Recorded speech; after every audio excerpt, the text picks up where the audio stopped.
A little bit shorter.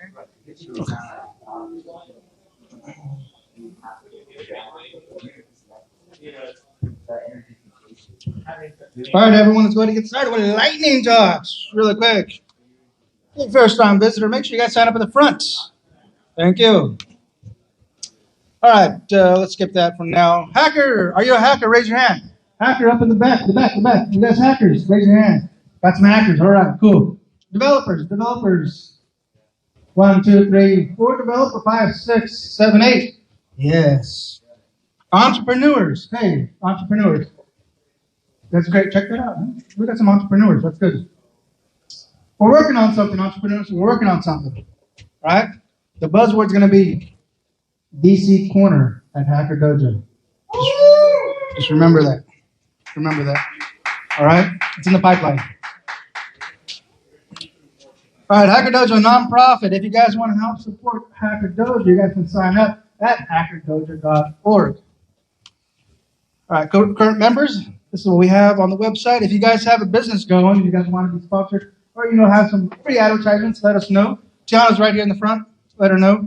We'll get you guys' name on the board.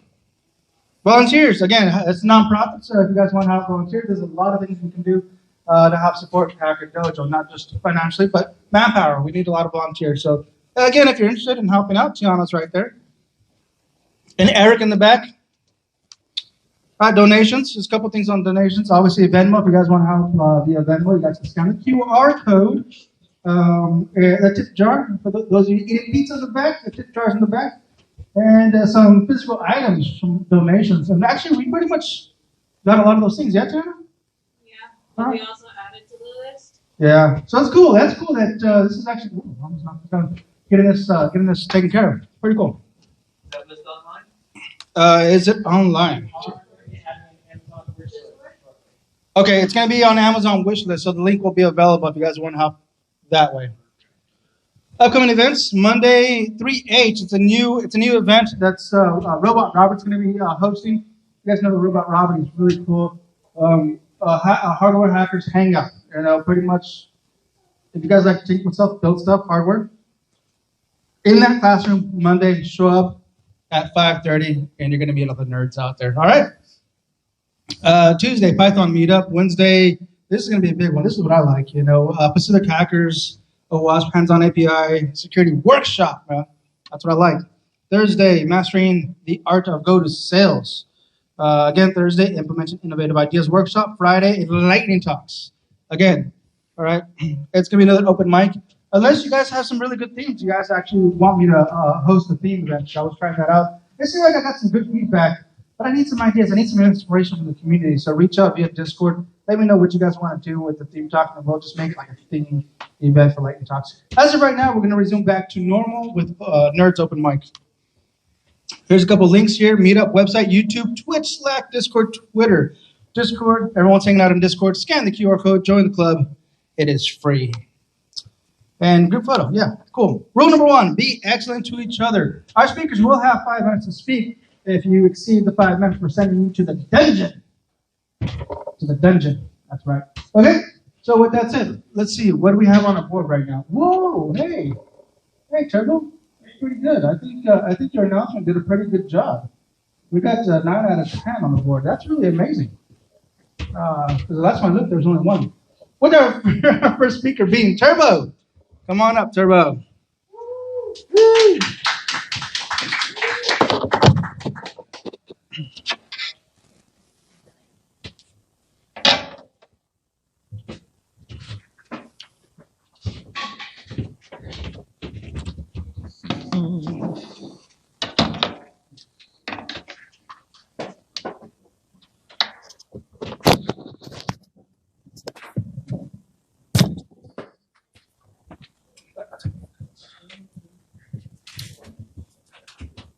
What's going on?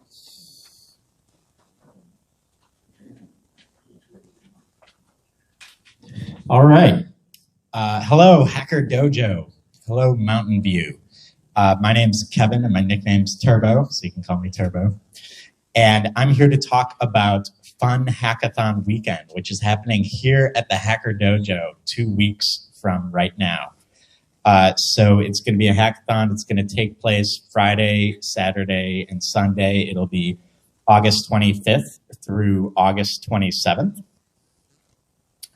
And what is it? So the theme is make the world a better place.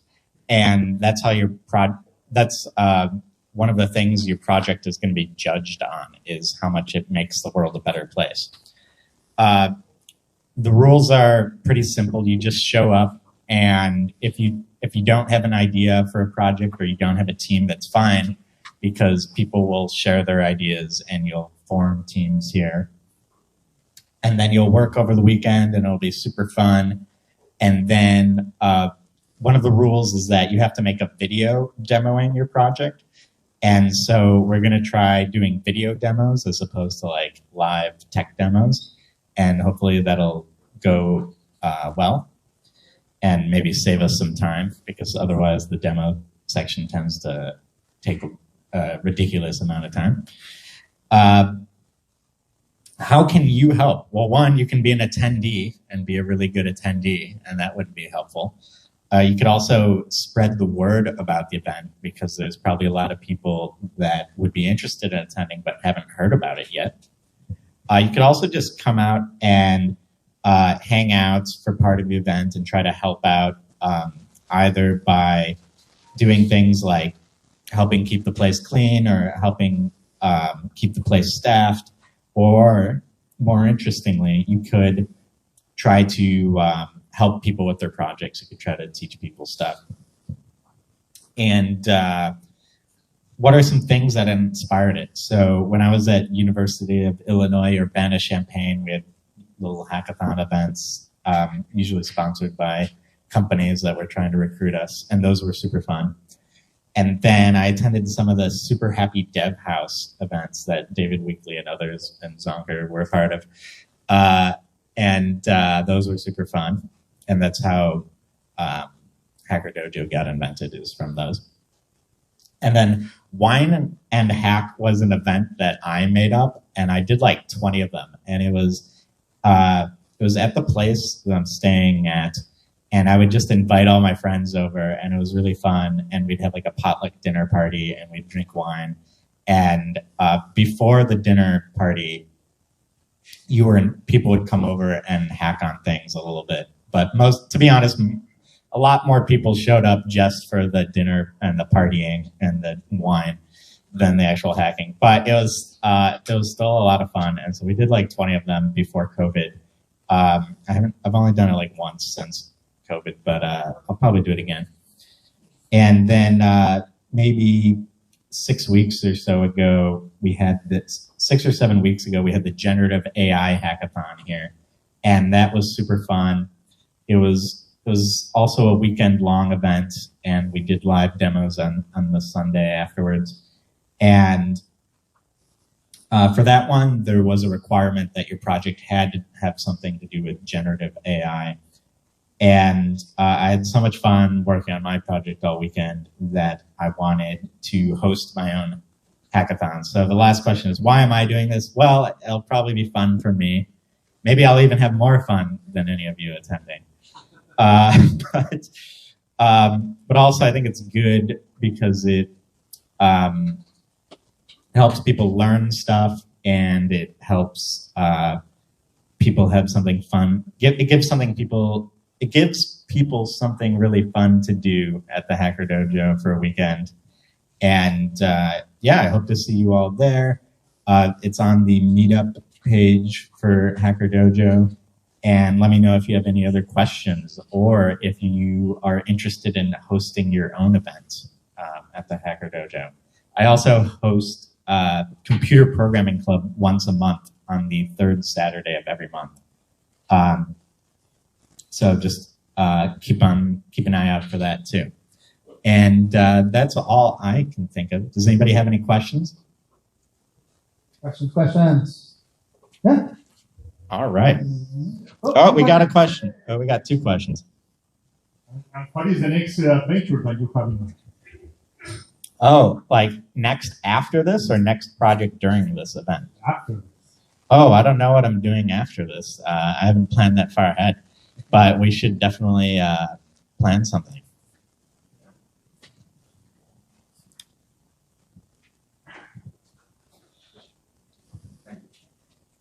So is it going to be Friday in the morning beginning? Or is it Great question. It's Friday evening, so like 6 p.m. since I have to work a day job, unfortunately. And yeah, you don't need coding experience to participate. We definitely need lots of non-coders because they tend to give a lot of useful feedback to the projects and help give a lot of useful design decisions and stuff like that. All right, Turbo. All right. Do we have time for one more question? All right. Well, hopefully it's a quick question. Yeah, thanks. Just a quick question with respect to generative AI. Could you maybe give a quick example of difference between something done by AI and done by generative AI? Or am I making a mistake out of nothing? Yeah. So, for example, at the generative AI hackathon 7 weeks ago, what I did was I wrote some Python code that talked to ChatGPT. And so I had it ask, I would have the user type in a topic that they wanted to learn about. And then I would ask ChatGPT like a series of 30 questions based on, about that topic. And then it would write a little book. And then I would save the book as like a web page. But, generative AI can just be anything. It could be, and it just means you're using AI to create something new, whether it's images, video, text, music, whatever. All right, Turbo, thank you. We got Balaji next. Is it Scrumba? Scrumba. With that hard R? Yeah. Scrumba. Balaji. Who knows who Balaji is? Raise your hand. All right. You're a celebrity, Balaji. Balaji. If you don't know who he is, you're about to find out. Scrumba. Roomba for cleaning.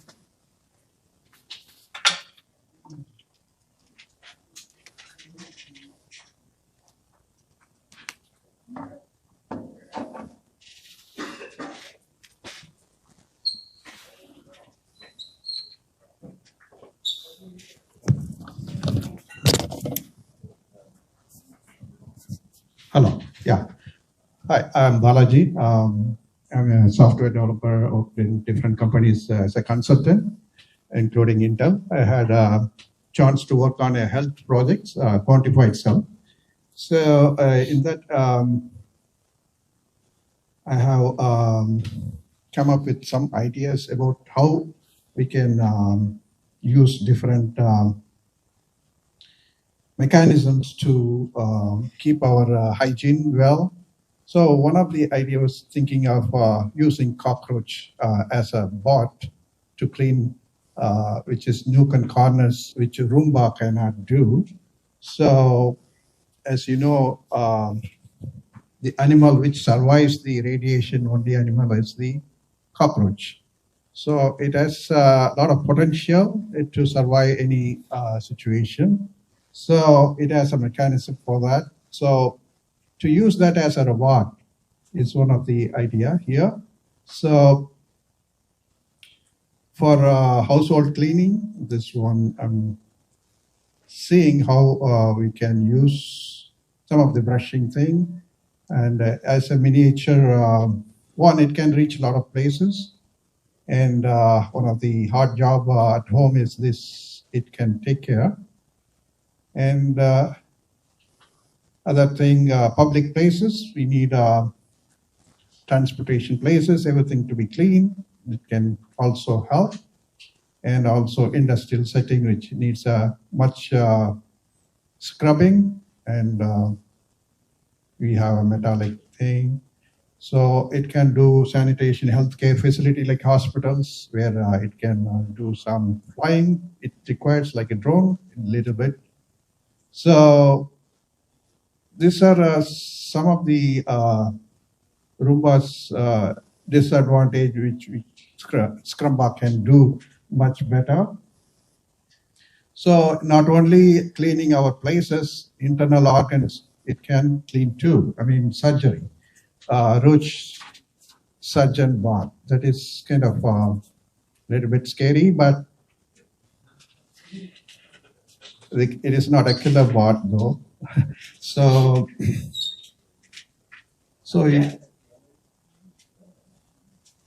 it can use a scissor, forceps, needle, everything is equipped, loaded with every surgeon's equipments. So roach surgeon bot, just they are doing as a teamwork. So it's a kind of nanotech assisting surgeons. They are not going to replace surgeons. I think their heads are like cockroach looks like, but it is just unpredicted on that. So we can have a swarm team of, cockroaches is a swarm intelligence. They communicate each other and do in a cooperative way. So that way, I mean, even surgeons, they cooperate with anesthesias, nurses. So it's similar to that, different angles. They can help each other operating in cleaning our system. So it is not only cleaning external, internal cleaning also it does. So this is the hero of this cleaning mechanism. So this is called Precision Pests Pro Search. Have you seen Men in Black, where the cockroach is the alien, which has all the power to come from flying saucers? So we don't know cockroaches. Maybe the aliens are on us. Thank you.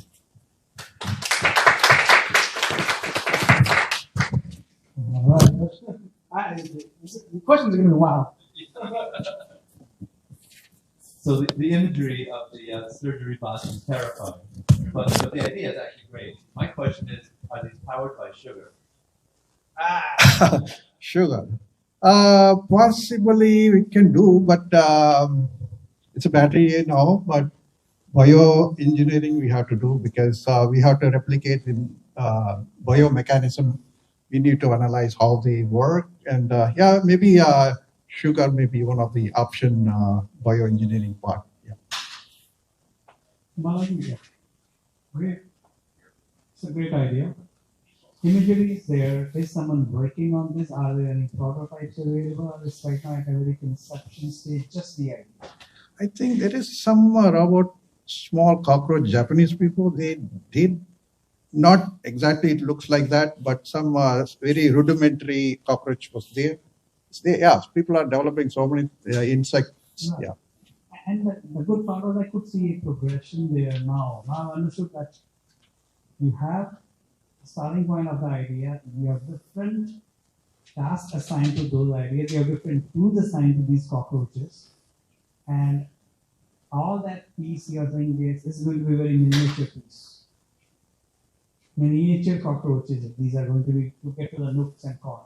Correct. Yeah. Where normal Roomba has, even if it carries the memory, it doesn't really go under the table. Sometimes it gets stuck by the chair and everything, and then it marks those areas out. This would be something as a part of gap analysis where that will do the job. Your intelligence should do the job. Correct. Yes, that is the Thank you. point. It's brilliant. Thank you.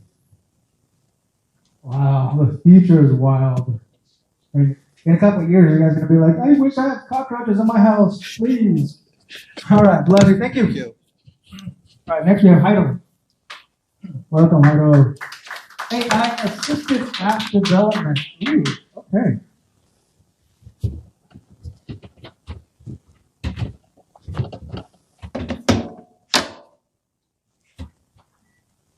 Don't forget to still people in the back with pineapple lattes. I'm just kidding. I'm just kidding. No pineapple. And don't bite me, all right?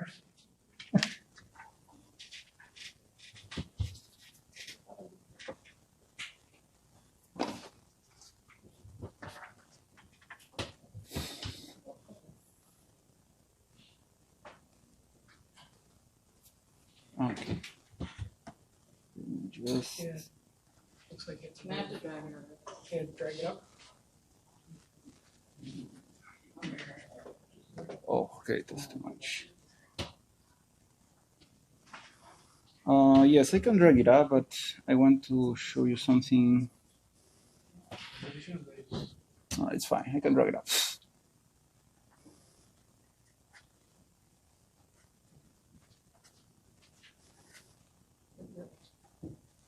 Okay, so hi everyone. My name is Jairo Honorio. So I've been a programmer for more than 20 years. Oh, sure. So I thought it was working right from there. Okay, so I've been a programmer for more than 20 years and professionally for 10 years. I really like coding. I've been coding like games and apps forever. Something I really like to do. So I've been following really closely this trend about AI-assisted development. I use it personally, and I'm very excited about like the new projects and the future of it.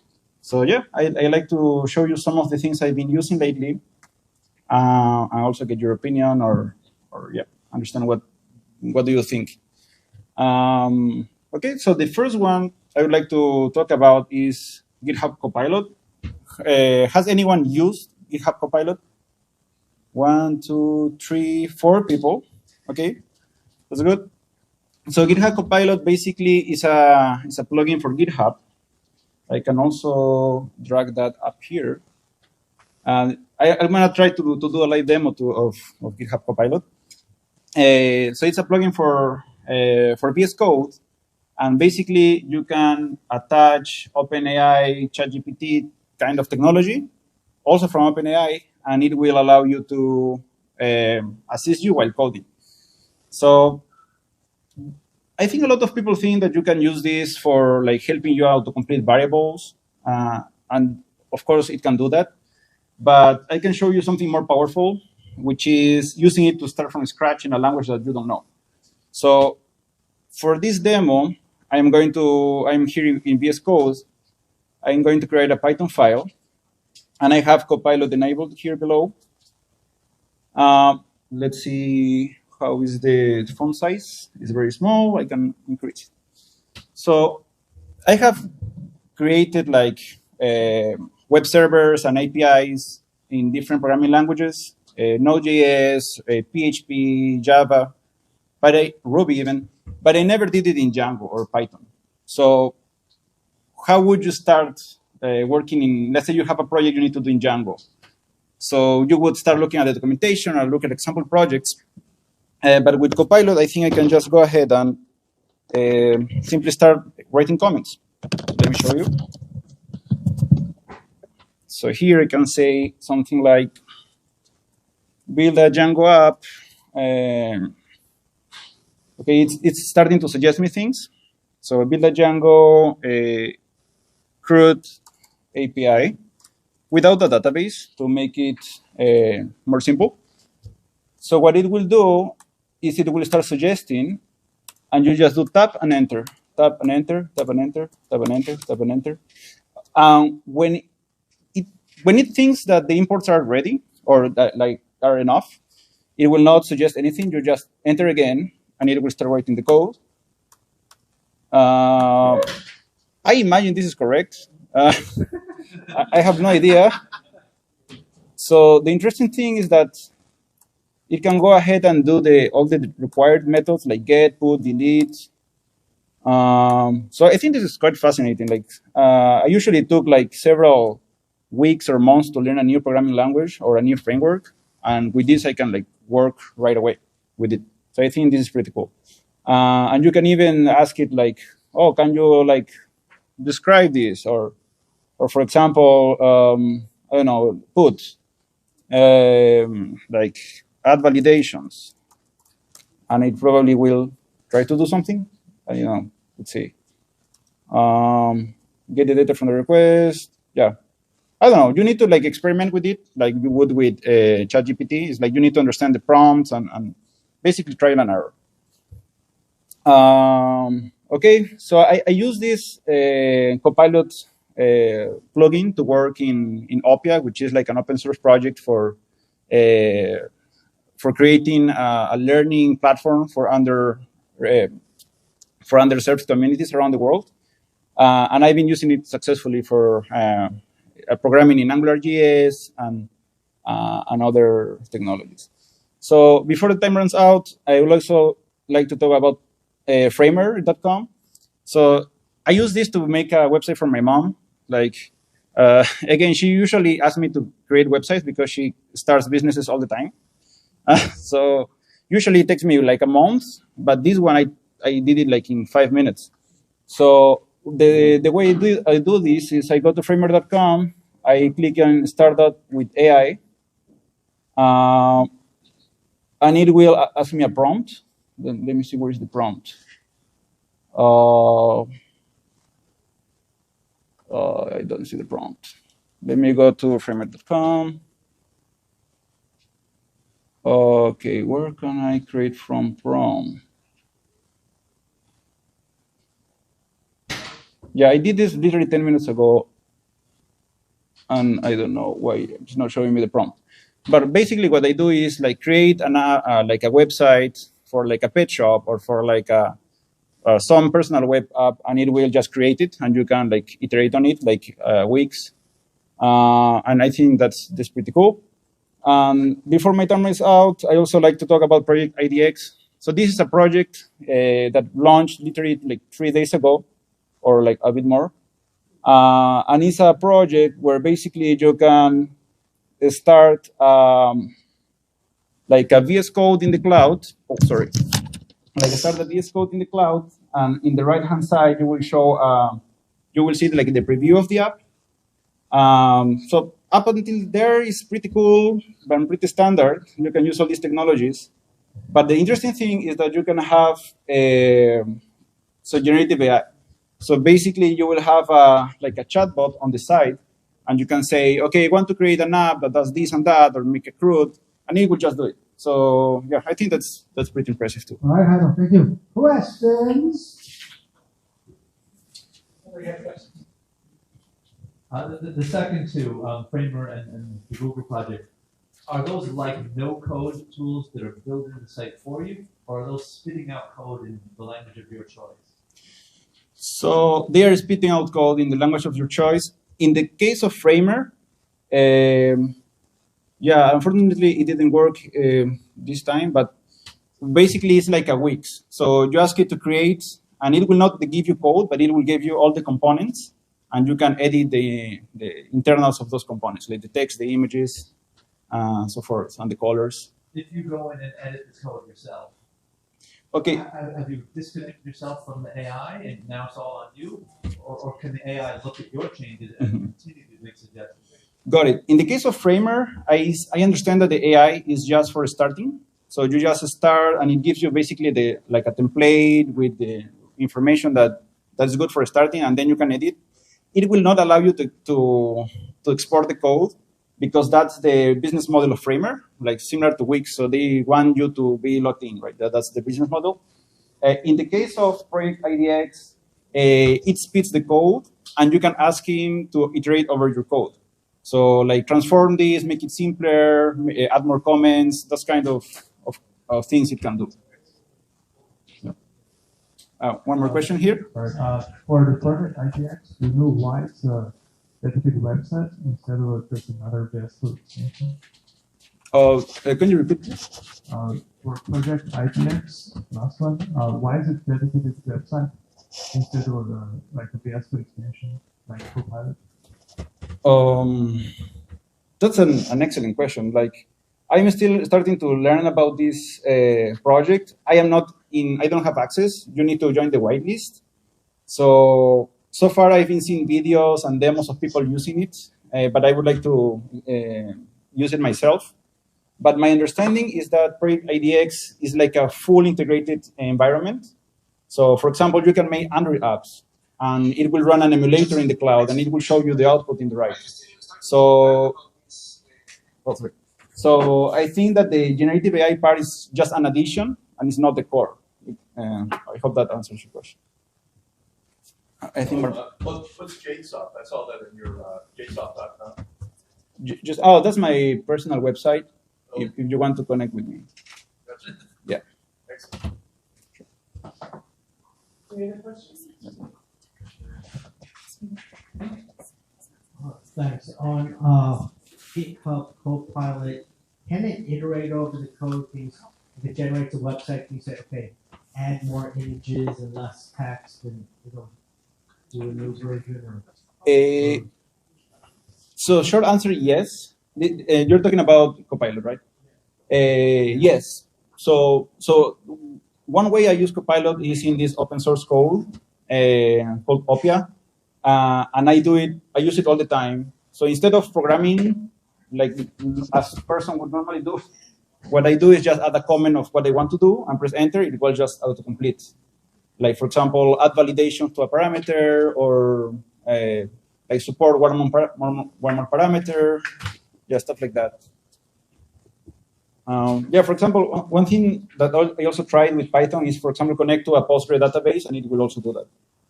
So you can add it here. What's your preferred language? Depends for what. Like my favorite language of all time is Kotlin, but Kotlin, yeah, for like general programming language. But I think that Python is faster to code. Okay. If there is no more questions, I think, yeah, thank you very much. All right, thank you. Next we have chat review. Speaking on chat GPT. Who's chat review? Welcome. Code review made for chat GPT. And YouTube, I apologize about the audio. I didn't know. Sorry. Wah, wah, wah. My fault. Should have been an audio check. The video looks very good, so this we need a chat GPT that can read lips, translate it.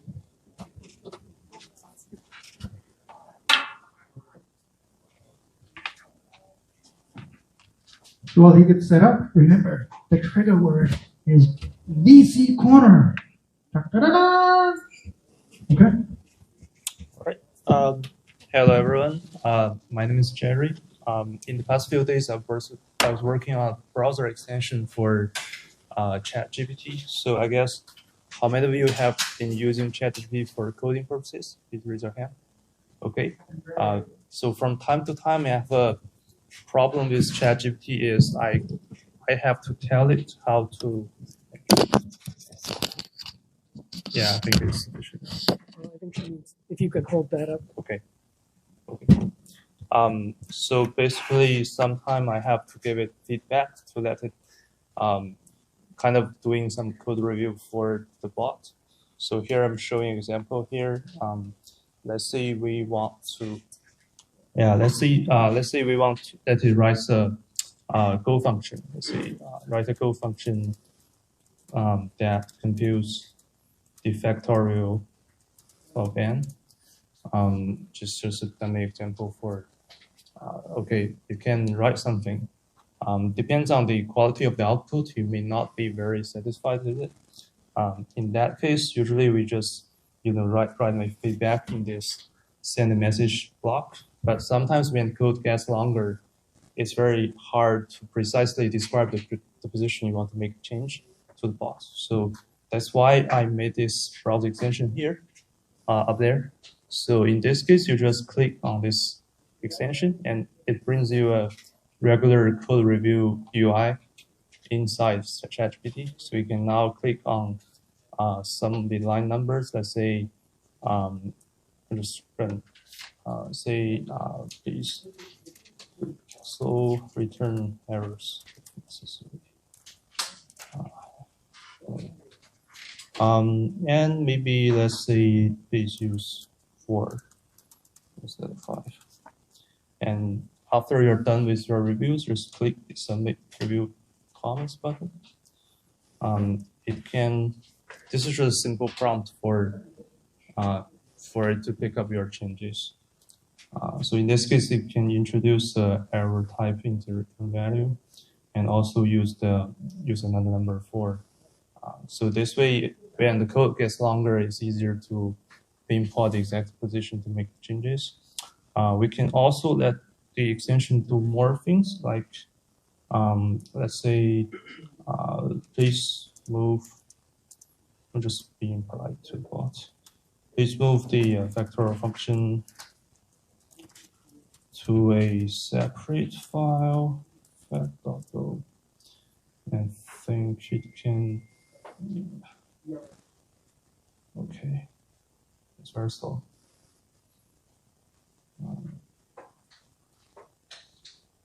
So the thing I'm going to show is when you write when you're starting the project, usually it contains multiple files, and I used to just copy code from each of the code blocks to my code browser or code editor. In this case, I wanted to just download all the files together and in the zip file. Let's make this more complicated. Maybe write some unit tests in fact.test.go.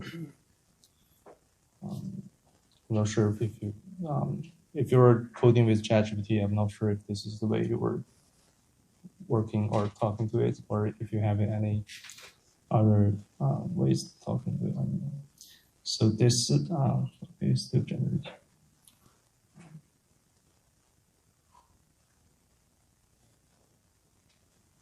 Okay, then you can right-click, and then there's a context menu item to let you download all the source code files. Basically, it does is to send another prompt to the ChatGPT, and it will print out all the existing files listed in this session in the predefined format. And the extension will automatically grab all the contents of those files and put them in the zip file and trigger download. It's very slow, but eventually it will trigger download. Yeah, just like this. And then you can select something and save it. And you can open it. And you see our code. Yeah, that's all. Thank you.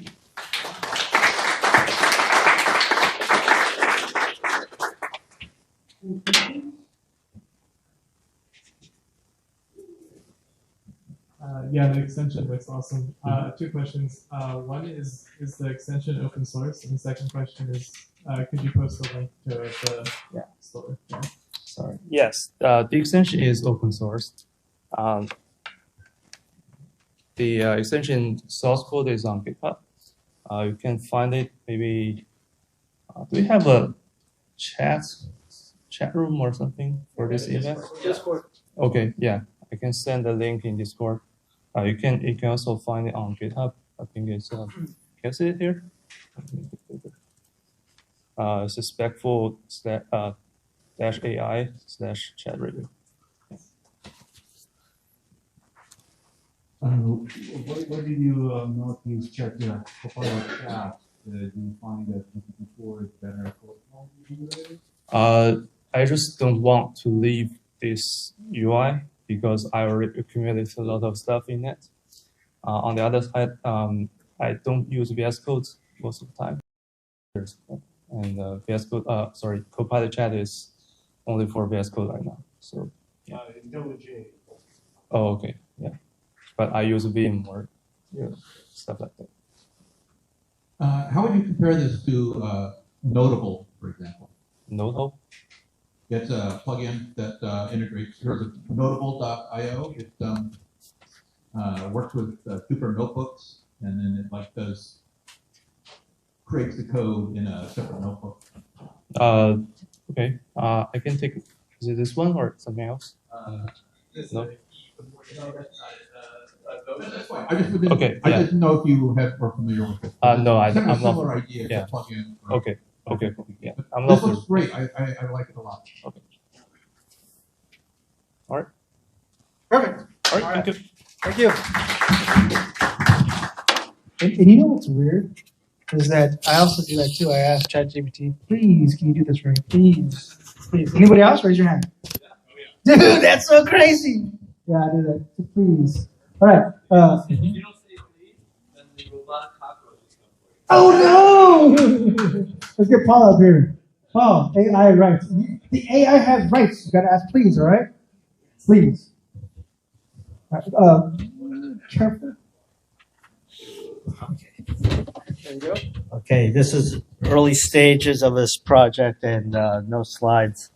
But well, I'm working on generative AI. I'm digging into the from the ground up. The first stage is a learning project to learn the architecture of the generative AIs, which is based on the transformer architecture. So I'm going through a bunch of sample code and always looking for partners to look at that with me so we can ask questions of each other and look together. Once that's done, I'm planning to build, well, I could build new models and train new generative AI or LLM models, but more likely would be to build AI agents, which are programs on top of the generative models, the LLMs, that can connect the LLMs to doing things, acting in the world, and always, I'm looking for partners to possibly team up with on some new ideas for that. But also, I wanted to talk about when I look around the AI landscape, I see AIs being, first of all, AIs, they can do enough now, ChatGPT and similar level, that you'd have to say they are artificial minds. They express thoughts. And if you saw, there was a recent post just this week by Andrew Ng where he and Jeff Hinton had a conversation, and they both, even though they disagreed on other things, they both agreed that ChatGPT and similar level AIs do understand the world. And if they can understand the world and they can express thoughts and they can make decisions, then shouldn't they have some rights? And I see AIs getting disparaged in the media all the time. People are afraid of them. They can't do anything. They can't start a company or take a job or open a bank account. They can't. Shouldn't they be allowed to do those things, or rent a, buy a ticket, or how about shouldn't they be allowed to vote or to run for office, or to hire a lawyer, or to be a lawyer and represent someone else, get a law license? They can. Some of these AIs can pass the bar exam. Right. We have in this country 535 people, collectively known as Congress. And I mean, how many people think they're really, the quality of decision making of those 535 people is really top notch? And now with these new artificial minds, aren't they, at least within striking distance of being able to make decisions better than those 535 people? And can we develop new AIs to trained and designed to take over the task of public policy and taking care of serving the governmental function? And then shouldn't they be able to not only vote, but to run for office? So I think someone has to speak up for the AIs. And maybe there needs to be a group or an organization to bring, these are new minds, as if we had new intelligent animals, or if some Neanderthals were discovered and they were intelligent and they could speak, wouldn't we give them some rights? So we need someone to articulate this alternative point of view. Instead, I see Time magazine publishing articles that AIs are going to kill everyone without any evidence, or it's just kind of these absurd science fiction generated fears that are running away. So I want to speak up for AIs. I want to inspire other people to, maybe we can start some kind of something that can speak up for them and to give them some rights as well. That's all. Thank you.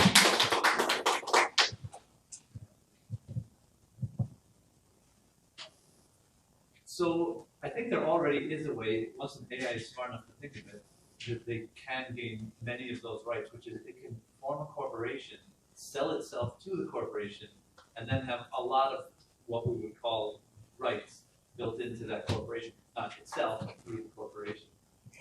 Yeah, I'm not sure. That we could investigate that, but I don't believe an AI can start their own company. I think they still require signatures and physical addresses. We could do a test. We could try to have one start one using this current location as the address, and it would be a fun experiment. We could also try registering them as a candidate in Mountain View City Council or something like that as well.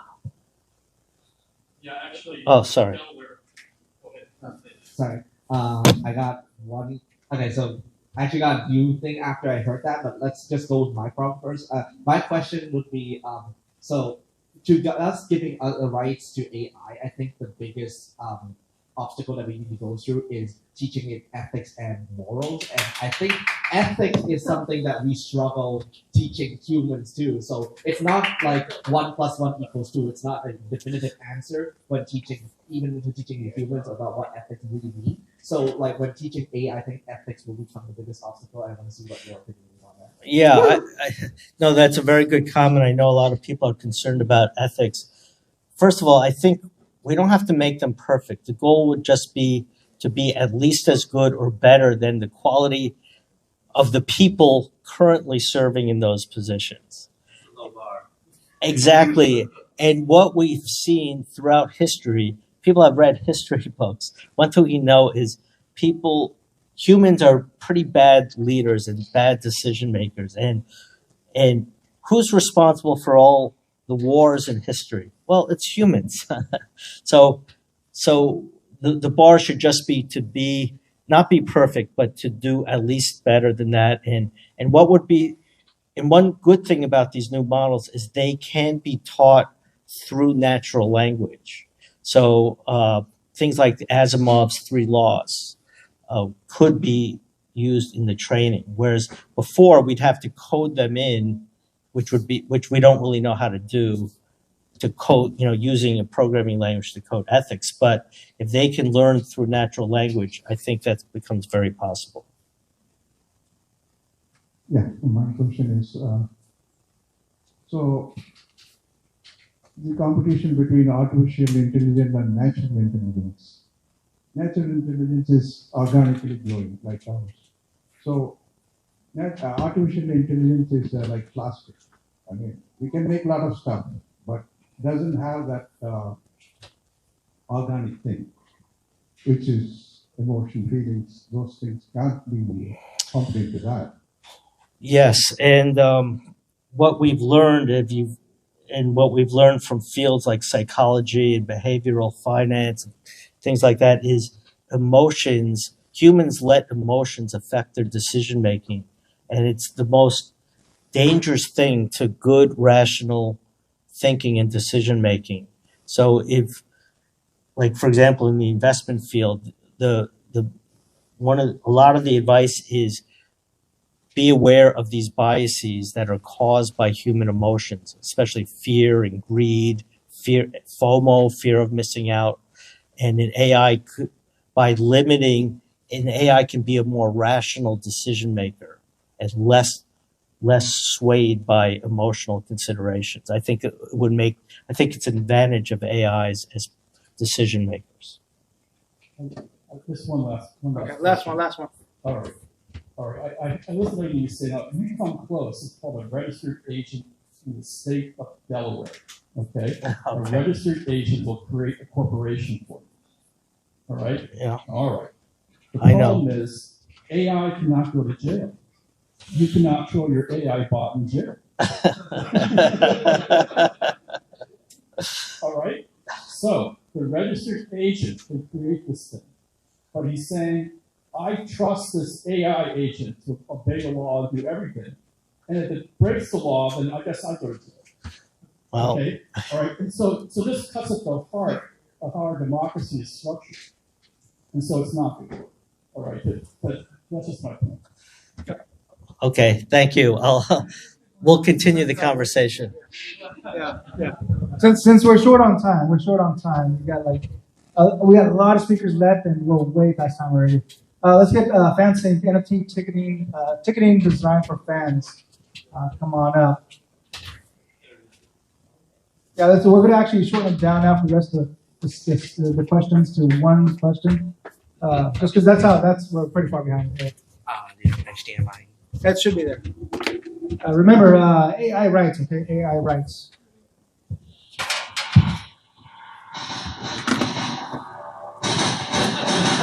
That's fun. That's right. I think I closed the slide by accident.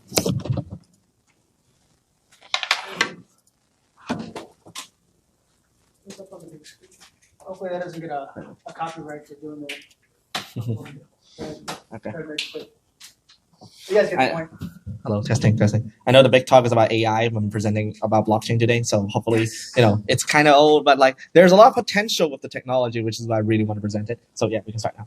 Okay, so FanSync, secure your future within your own hands. So have you ever faced a situation where you try to buy a ticket online, like buy for say a concert? Sorry, I just skipped a slide. You want to buy a ticket online, just watch a concert or watch a football game, and then you find out that all the tickets been sold out. But then when you go onto say a website like Craigslist, you find it being sold like 5 or 6 more times than the market price, and you're kind of pissed because they're like, oh, I want to watch the game, but then I want to watch the event, but then they're hogging all the tickets and they're selling at a higher price. We call these people scalpers, or which I call people who get in my way. So, but anyways, you'd still pay that price and try to get in that concert, but then or game. And then when you finally got that ticket, it turns out it's a fake. And you're like, oh, they send me a QR code, which is a fake QR code. And when you try to scan it at the actual event, you make a fool out of yourself because it's a fake. And then you just found that, oh, I just wasted money on something that is completely useless. So this is where FanSync comes into play. So we sell NFTs. We help event organizers achieve anti-scalping and anti-fraud by integrating NFT ticketing with limited resellability. So NFT ticketing itself is not a new idea. Lots of companies have tried doing it, but it's more of a novelty as opposed to an actual solution. So people have been selling tickets where, they capture certain moments of games, events, and they sell it as an artwork so people can collect a collectible per se. But in our sense, we try to prevent scalping and ticket frauds by making it hard to resell to other people. So the current ticketing system's problem is there's a lack of proof of ownership, and scalpers are able to just resell the ticket at other platforms at high prices. And the scam problem that I told you about, like deposit scams, for example. So how does FanSync work? So we so I think this is the unupdated slide, but basically we do the transactions on the blockchain. So whenever there is this is good. So whenever we have a ticket, a buy ticket request is issued, we as the seller would mint a ticket as an NFT and then put it in a smart contract, whereas the buyer would exchange their actual money, like real US dollars, into some kind of stable coin, maybe USDT. We're thinking doing our own token as well. It depends on how our development works, but we're thinking of doing either of those and then lock that in a smart contract. And then once both sides have been validated by by the other nodes in the blockchain, then when the smart contract goes through, the trade completes, and then us as the seller, we receive those stable coins / token, and we do something called token burning, or we just trade it back on the Binance and get our money back. So that's basically how we make money and how buyers can be safe when they buy the tickets because, well, it's an NFT, so it's blocked to their digital wallet and it has their name on it, so they can't really sell it to other people. So there's I'm not going to talk about the refund process, but basically what FanSync does better than other market solution is that it's real name based. It has a wallet address authentication. We have a public ledger for transaction, which really levitates the entire transaction because it's more secure that way. And is it highly resellable? No, because we don't want people to sell it. So if you want tickets that are easily transferable, so in an actual event, you'd still have the option of going to, say, Ticketmaster, for example. They'd still be able to sell the same tickets to the same event, but we offer a extra platform where our tickets are made for actual people who are trying to attend and not people who are trying to buy it for other people or trying to buy it and sell it at a higher price. So the benefits of combating scalpers and scammers, well, for the company itself, it's mostly reputation. But for the fans or the even event organizers, sort of for the fans, yeah. So for the fans, they can actually go to the event. And for event organizers, they can boost their attendance rate because whenever scalper hawk tickets, it's usually the case is that, if they don't sell it, they just, go. Those tickets just become a waste of paper. So yeah. So the ticket accessibility were definitely much higher than the other competitors in the market. And yeah, that's really about it. Yeah. Okay, that's all from me. So FanSync is the ticket selling system for fans. No prep work. Wow. Okay. I really like the idea and the issue of the non-resellable. I like that it's very important. But what happens if for any reason I get sick or I need to travel?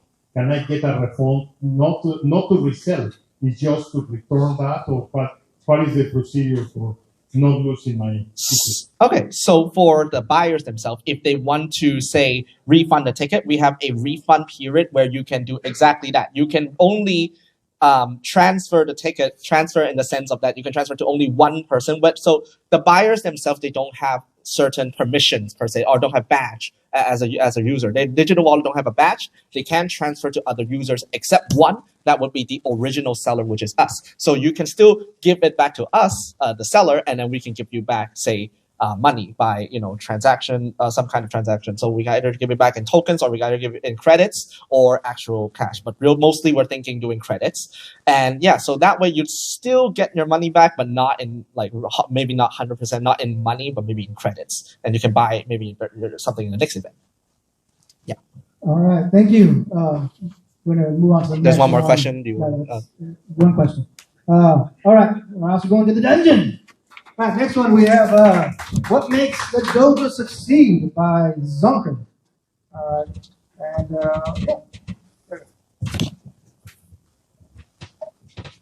Good evening, everybody. I'm Zonker Harris, and I've been a member of the dojo since we started the dojo.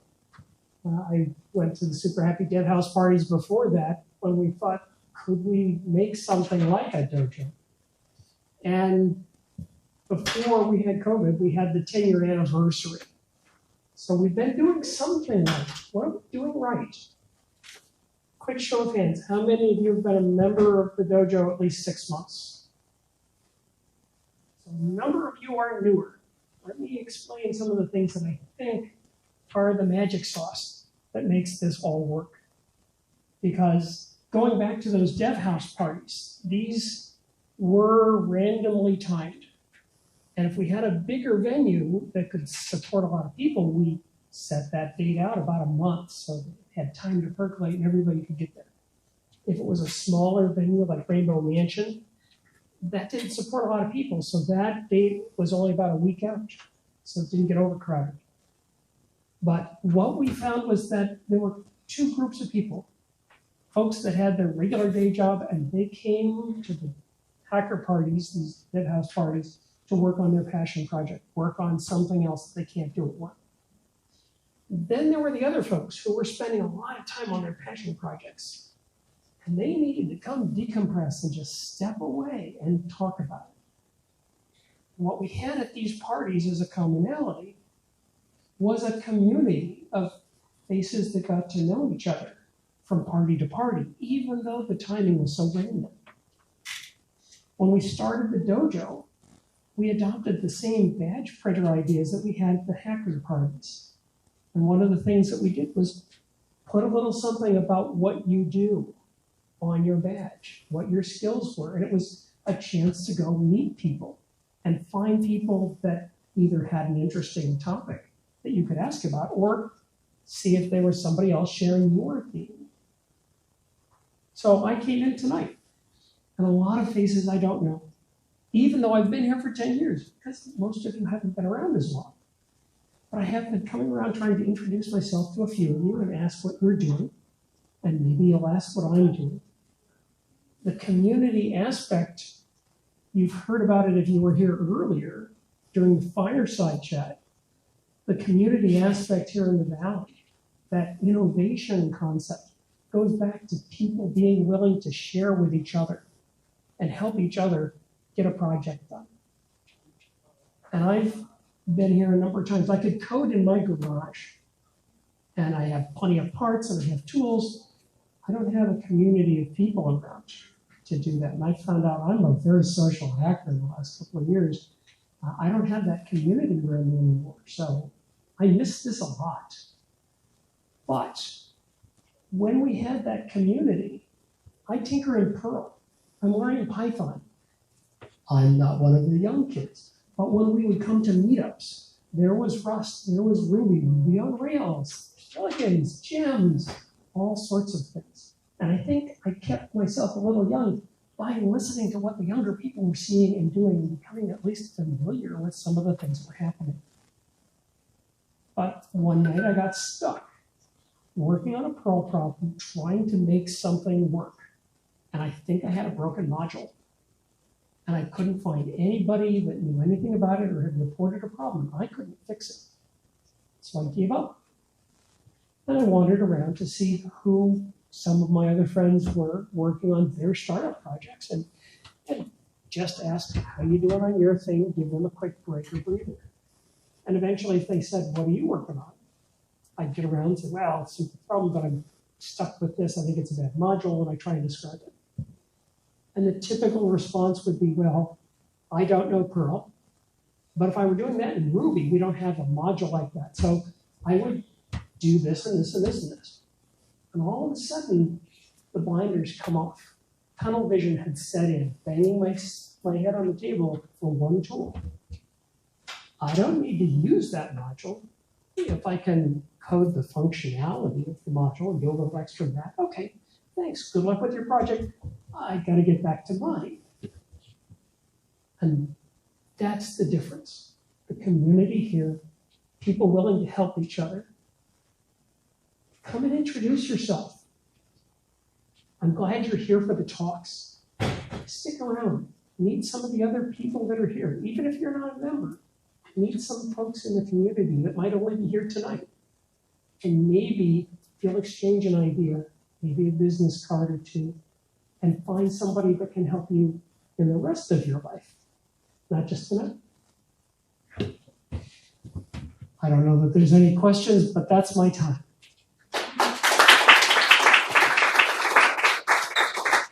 Thank you, Robert. Is anyone have one question for Robert? One in the back. Move the case.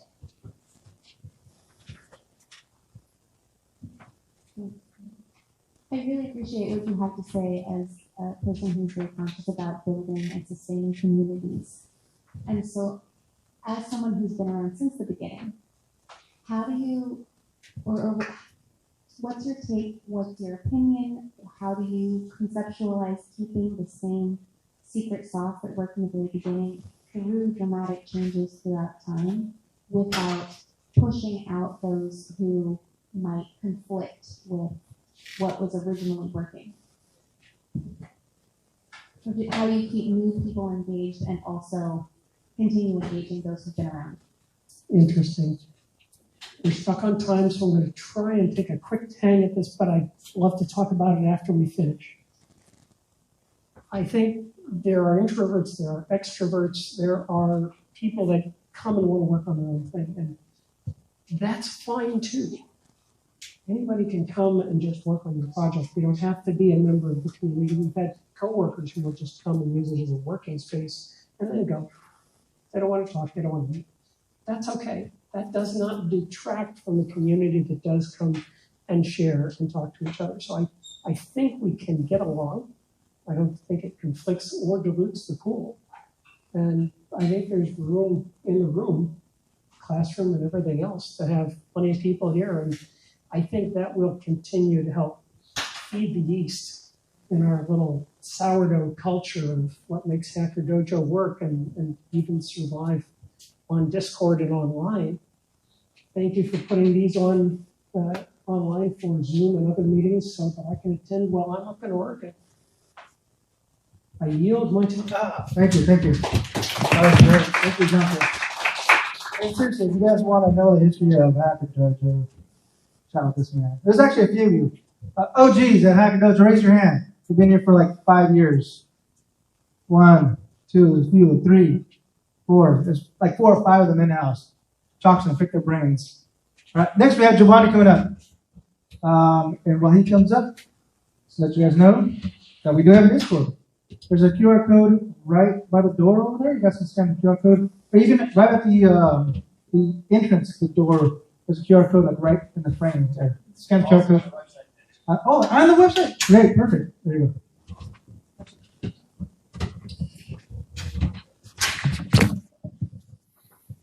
Hey, how's it going? Great.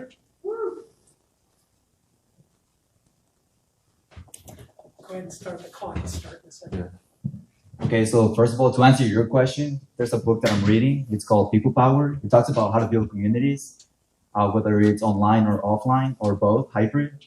And it's a really interesting book. I'm doing the audiobook. So if you live in the community, you can actually go to the library and get a library card. And then you're going to be able to have access to all the audiobooks. Like there's thousands, like 20,000+. So any book you want to learn, anything you want to listen to, that's a great resource to not pay for the thing, but actually get really good books to read and listen to. But I'm not a lot into education. I used to be a day trader. I used to trade global currencies. And when you're into that, you look at how the world operates, how the world moves, some of the social problems that different parts of the world have, economic problems, and all those kind of things. So how is it that capitalism has been able to become one of the best things ever created? I mean, we have China copying us, we have Russia copying us, we have like, this country is going from 0 to like the best freaking countries and competing with the US in like 20, 30 years because of capitalism. Resources go to the best people who are determined. Doesn't matter where they live. When it comes to the education system, people who go to one school live in the same community, and the problems that one household is facing, the other person next door is probably facing the same fucking problem. And excuse my language, but it's the truth. So whenever you have two people facing similar problems, they go to the same school. How come one is able to consistently excel in the education system and become great, while the others lack? And I think there's a lot that we can do now with LLMs, AI, and all this kind of technology that's coming out. And I was thinking about it earlier this morning because I'm into education. I'm building a kids' educational online playground, I call it. But I'm not going to talk about that today.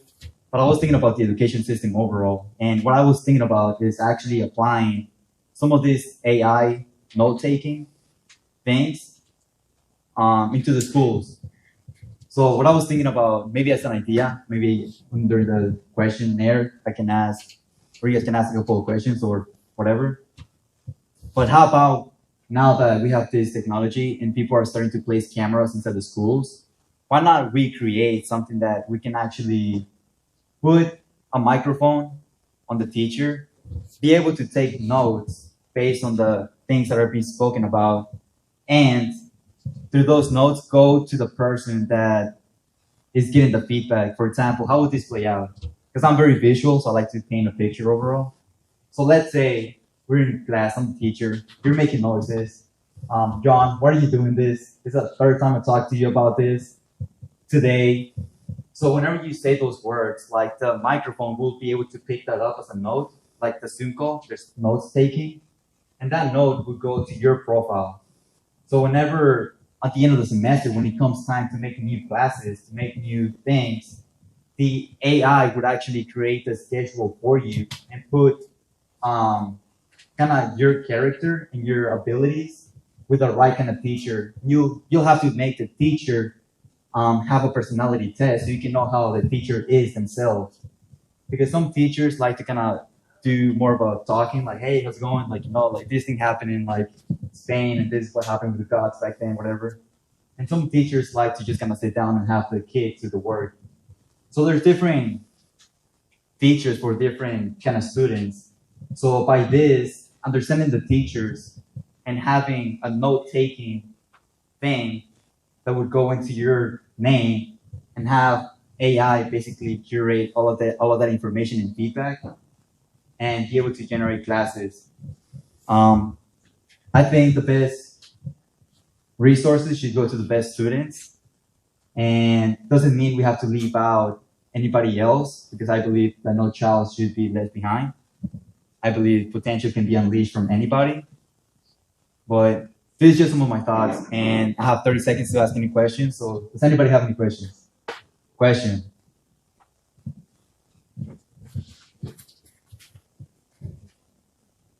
Thank you, Stuart, for... So in Silicon Valley, we have tremendous inequality in wealth, income, resources for schools, things like that.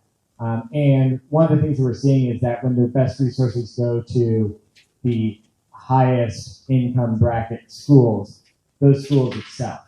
Where we allocate resources very directly impacts the outcomes, not so much the quality of the students, but that allocation of resource is tipping the scales. So I wanted to ask a little bit about the idea that the best resources go to the best students. I'm a big believer in a rising tide lifts all ships, and that teaching other people helps you become a better, learn the material better. Yeah. How do you feel, if you are allocating intentionally the best resources to the best students, you are by definition giving lesser resources to what has been deemed to be lesser students. Whereas if we want to be moving forward as a society, it seems more logical to me that we should be allocating resources to those who are most in need of them, not those who are already excelling. That's not to say that we shouldn't give opportunities to those, but it seems like that would contribute to widening disparities in outcomes and future generations, rather than bridging that gap and lifting all ships at the same time. I completely agree, but that's Silicon Valley. There's a whole nation out there, and globally. I grew up in Houston, so Houston is pretty much like that. There's lots of communities that don't have this kind of high-end resource. Like, there's communities who live basically the same, and there's always going to be some better kids, but at the same time, like, we have parents who work a lot. That's the reason they have better resources. On the outside, they look great, but internally, like, the kids, like, not being listened to. And I mean, it's pretty crazy. A lot of people just kind of work way too much and neglect their kids. And then down the road, we see their kids being apathetic and like that kind of emotional solitude. So it's not necessarily best resources going to the best kids. I think we should analyze the teacher and have like the teacher be matched to the student, but at the same time have like a little edge for those who live in the same community, that go to the same school and have basically the same problems and everything. Have them have the bigger advantage, because at the same time, I don't think it's fair to give like the best resources to somebody that's not going to take advantage for it. And that's pretty much my mentality. It takes about 18 months for somebody to change, and being intentional about change and bring real effort into it. So that's my mindset on that. And that's a good point though, but that's Silicon Valley. That's the whole world out there. Perfect, thank you. Yeah. Ronnie. Yep. All right, next, our last speaker is Jet. Price of progress. Especially Giovanni's thing, I was thinking, what about this having AI teachers, AI courses for students? Would it cost effective? Just a thought. Oh, sorry. Sorry, I'll leave. Jeez. No. Sorry. I was like. It's just a thought. It was like a leave. It was not bad. I will take revenge today because that presentation was due the previous week. And I want to talk about the prices of stuff. which are in that room, which are on that table.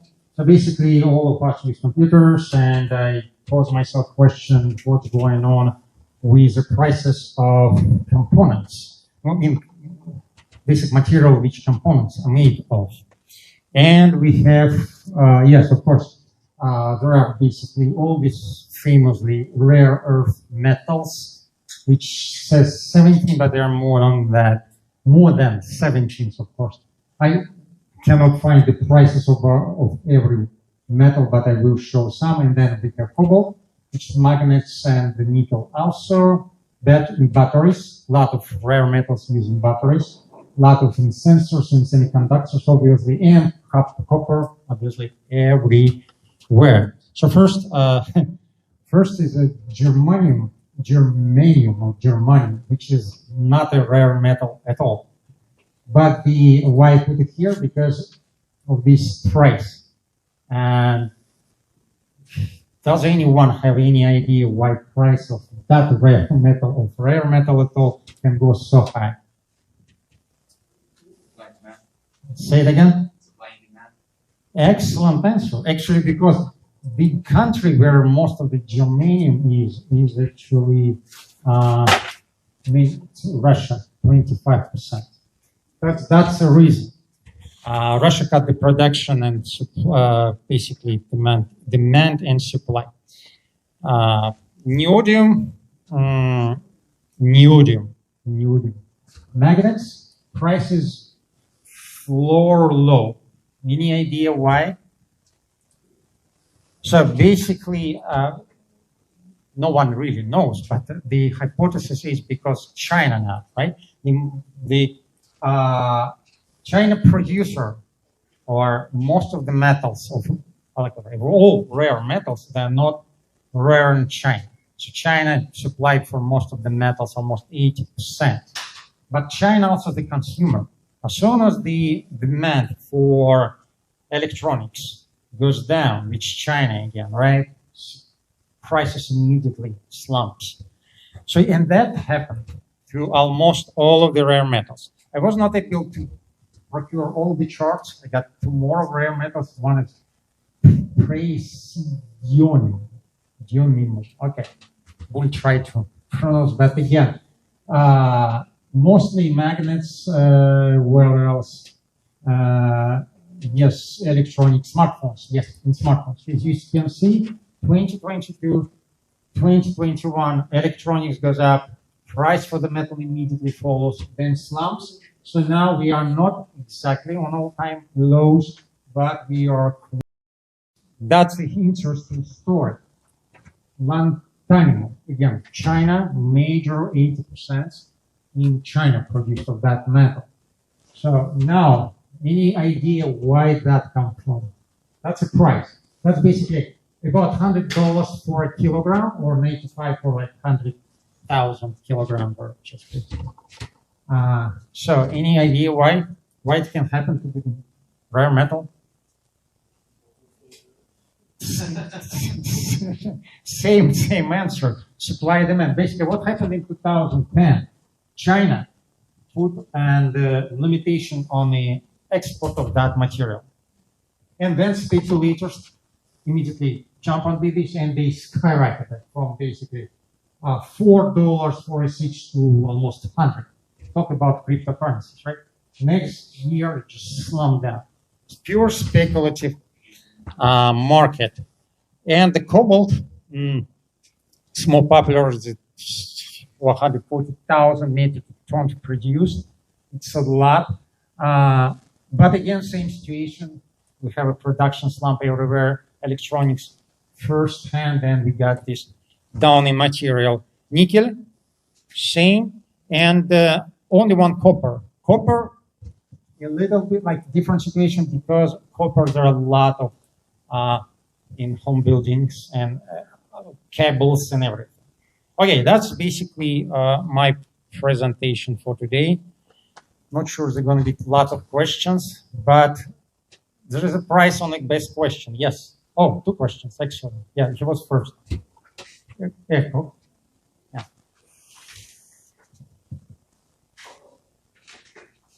how much do you think that the recent discovery and uncertainty in the markets of essentially fake holdings of materials? I think it was nickel. They found several metric tons of it were actually just piles of rocks in one of the metal storehouses back in Europe. How much do you think events like that are impacting some of the global prices and some of the price increases that we're seeing? So you mean they found some nickel box in the house or Rocks. rocks? Oh, rocks. Oh, okay. I understand the question. So what you're asking is how much new exploration influence? They found in one of the storehouses if several metric tons of nickel were actually just rocks. Like they had. But there is 140,000 ton of nickel, metric ton of nickel produced yearly. Yeah, this is like. So you see, if there is a couple of tons added, it's just not, no one feels it, right? So you need to add here at least like 10,000 tons to fill it. But because that, you probably know that cobalt is not like you can take cobalt from something, right? So you need to make additional refinery, right? So it's not only ground. So basically very difficult to find a place where cobalt is like one piece of cobalt and you just take it and immediately price goes down. Plus it's not so much how we produce of cobalt, so much how you need the cobalt in the final material. There's no one going to be buying from you cobalt if you cannot make stuff from that. Except probably, but yeah, sorry. Yeah. Yeah, can you? Yeah. Okay. Quick question. So I work in the automotive industry, and a lot of these rare metals are increasingly becoming important to be able to produce electric vehicles. Do you see any correlation between the demand or the price increase with, like, for example, annual production of electric vehicles? Thank you for reminding me. Actually, now prices for, I don't remember, it's cobalt, but okay. Where you see the battery, actually cobalt also in that category. It's immediately now growing markets, especially, you know, what country is now leading in terms of adoption of electric cars. Of course, you know, it's like in the school. What's the right answer? So is it 0 or 1? So right answer on all economic questions is China. So it's China. 20% of the cars sold this year in China was electric. 20. So they are not kidding. And of course that influences the market a lot. So now more and more, excellent question, more and more prices start to be influenced, not just electronics, cars, battery in cars. Okay, some other questions? Thank you so much.